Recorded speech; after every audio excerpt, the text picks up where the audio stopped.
दोस्तों, आज जिस घटना से पर्दा उठाने जा रहे हैं, उसको जानकर आपकी आत्मा हिल जाएगी। सोचिए उस मां पर क्या बीती होगी जिसने रोते रोते कहा हो वो बच्ची है, मर जाएगी। हाथ जोड़कर आग्रह कर रही हो, एक एक करके कर लो। पूर्णिमा शील की कहानी बांग्लादेश के इतिहास में सांप्रदायिक हिंसा और राजनीतिक प्रतिशोध का सबसे काला अध्याय मानी जाती है।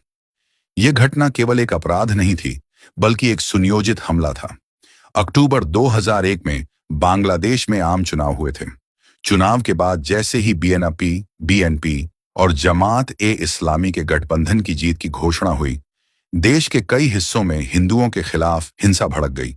जिहादियों ने आरोप लगाया था कि हिंदुओं ने उनके प्रतिद्वंद्वी अवामी लीग को वोट दिया है। 14 वर्षीय पूर्णिमा शील उस समय सिराजगंज जिले के उल्लाहपारा के एक गांव में रहती थी। वह 9वीं कक्षा की छात्रा थी। 8 अक्टूबर 2001 रात के समय लगभग 30 से 50 जिहादी हथियारों के साथ उनके घर में घुस आए। उन्होंने घर में तोड़फोड़ की और परिवार को बंधक बना लिया। जिहादियों ने पूरे परिवार को बुरी तरह से पीटा।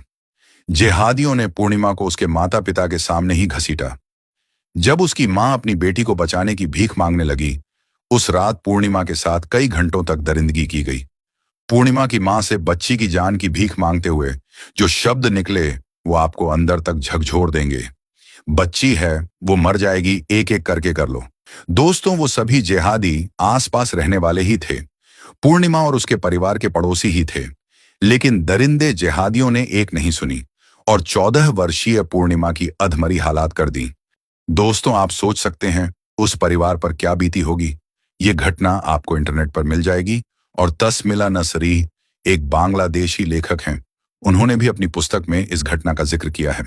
लेकिन दोस्तों, लिब्रांडू दरबारी दलाल वामपंथी पत्रकार आपको ये घटनाएं नहीं बताएंगे, क्योंकि अगर आपको पता लग गया तो आप अपना बचाव कर लेंगे और वो दलाल चाहते हैं कि आपके साथ ये घटनाएं होती रहें। दोस्तों, आज भी आपकी आंखों के सामने सब कुछ हो रहा है। भाईचारे के लॉलीपॉप से खुद को और अपने परिवार को बचाएं, नहीं तो पूर्णिमा आपसे दूर नहीं है। जय हिंद, भारत माता की जय।